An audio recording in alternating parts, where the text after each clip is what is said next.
Good morning. It's going to be Parshat on Shabbat, Parshat Vayeira. And we want to, first of all, dedicate and to thank Edith Ognall, who's dedicating this recording, the Ilu Nishmat, her mother, Phyllis Jacobs, Feiga Sprinzer, Bat Mindel Masha, and Yiratzon, that the Divrei Torah will be a contributing factor, that the Neshama should have an Aliyah Began Eden.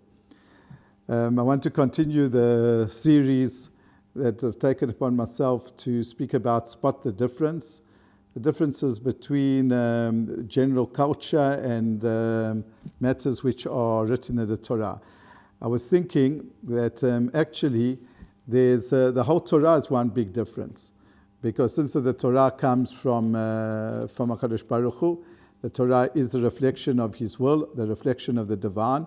So then even when other nations do things or other cultures do things like that are similar to the way Jewish practice is, let's say visiting the sick, etc., there has to be a difference, because sof kol sof, the Torah comes mishamayim. It doesn't come from humans. So there has to be always a major fundamental difference.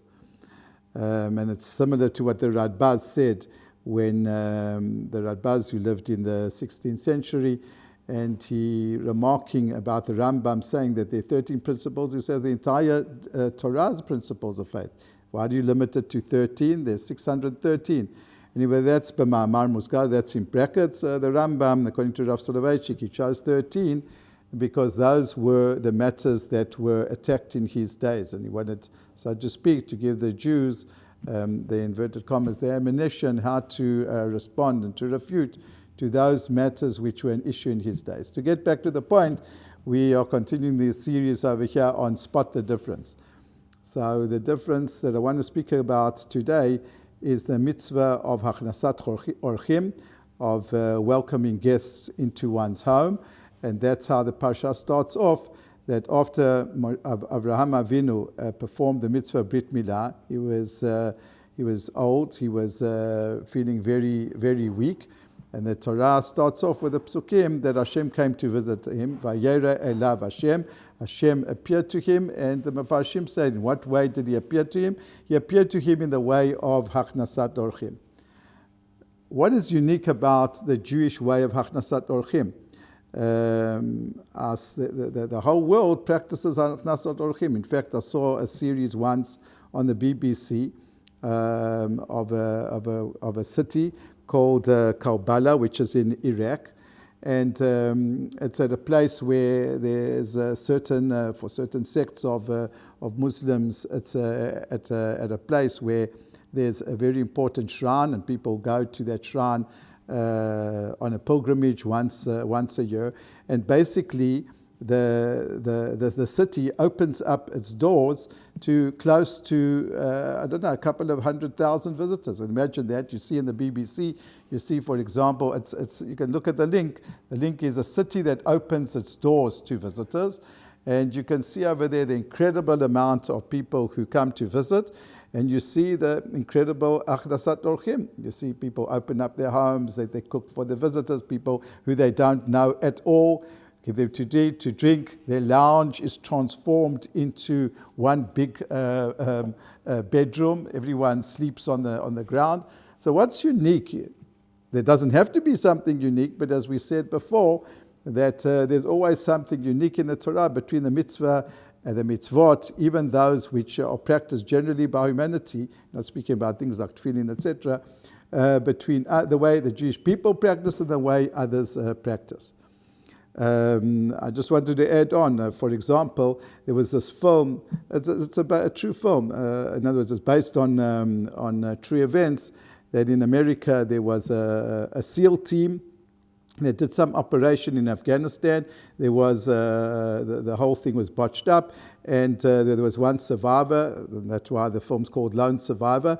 And this lone survivor of the American Navy SEAL team, he was protected by one of the Afghans, And there was a tremendous Achnasat Orchim. When the Taliban came and said that they wanted this person to hand over the American soldier, they said that they're not going to do it. And even under threat of death, because there's a principle of Achnasat Orchim.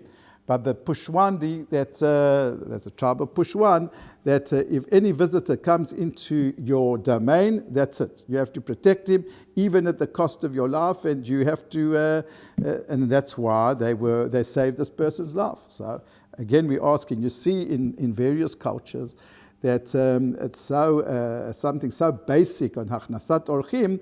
What is the Torah trying to teach us when it comes to the Achnasat Orchim of Avraham Avinu? Is there anything unique, something that we can spot the difference? So some people say that there is a difference. There's a couple, but I'd just like to emphasize just one, and just to mention, just in passing, another one. The greatness of the Achnasat Orchim of Avraham Avinu was that he looked for guests. Not that when there were guests that happened to, by chance, or even if they were expected coming by his place, that he opened up the door for them when he saw they were in need. The Midrash explains that Avraham Avinu, when it says in the pasuk that Hu Yoshev Bepetach Ha'oel Kachol Hayom, that he was sitting at the opening of the tent, that means he was looking out for guests. He knew that guests most probably wouldn't come because it was so hot.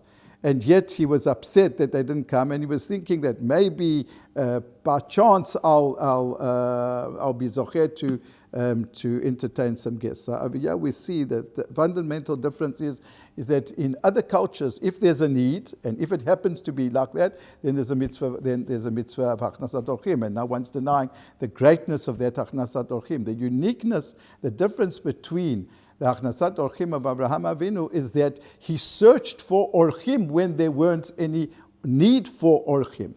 And that's actually a problem in and of itself, but that's another time. But I think the major difference between Achnasat Orchim in Judaism and other cultures, and as I said in the introduction already last week, I don't say it as humility, I say it just as common sense. That I'm not familiar of all the cultures in the world. But as much as I've seen, I don't know another culture that has the following component of Achnasat Orchim, which is essential to Judaism. And that is that part of Achnasat Orchim, and in fact the main ingredient in Achnasat Orchim, according to the Gemara in Masechet Sotah, is that after the visitor leaves, there is a mitzvah that a person has to accompany the guest on his way. Now, in any other culture, I haven't seen it. I've seen that there's a mitzvah to open one's doors, to give them to eat, to drink, even to give them to sleep, but not that there is any obligation whatsoever, that after the person is leaving the host's house, that he has to be accompanied by the host on his way to the rest of his journey. That's called the mitzvah of levaya, the mitzvah of escorting and accompanying. And that doesn't appear in any other, as far as I say, with all humility, as in any other culture that I've looked up. Yes, that's the great difference. And what's this inyan of levaya? There's different opinions. First of all, let's get to just the halakhic side. We don't fulfill this as it was in the times of old. Many people say on technical grounds, because a person's in the city in any case, so therefore we don't have to worry that perhaps the person will get lost or be accosted, because in the city basically it's safe. So therefore, according to most, we should do levaya, but we should accompany the guest at least for Daled Amot, at least for 2 meters, not to just say goodbye to him or to her at the door. But what's the inyan of this mitzvah? The inyan of this mitzvah is, there's a couple of explanations. One explanation, I think it's from the Lubavitcher Rebbe, who says that when a person accompanies a guest on his way home, he saves him from shame. Because no one wants to receive from others. If they can help it, they don't want to be dependent on others. And when people come to other people's home and they eat and they drink, yes, it's all very nice and they feel very grateful to the guests and to the hostess who cooked, etc. But there's a certain percentage, a certain part which is shame that a person had to accept. Now, by escorting the person after they've already left, and what is the escorting in a company? That shows that you honor the person. It shows that you were happy with their presence. You like their company. So when a person escorts someone, even after everything is finished, what does it show? It shows that you enjoyed the person's company and you've returned him his or her his dignity. And that is the greatest element of the Hachnasat Orchim. The Hachnasat Orchim is not only to make a person feel at home, but it's the essence of the Hachnasat Orchim is to give that person who is like vulnerable. He's on the way. He needs a certain amount of material and spiritual home, and you giving to them with dignity. That's the greatness of Levaya. Other people say that the greatness of Levaya is when a person escorts someone, then it shows also that one honors them, that one appreciates and one empathizes with them.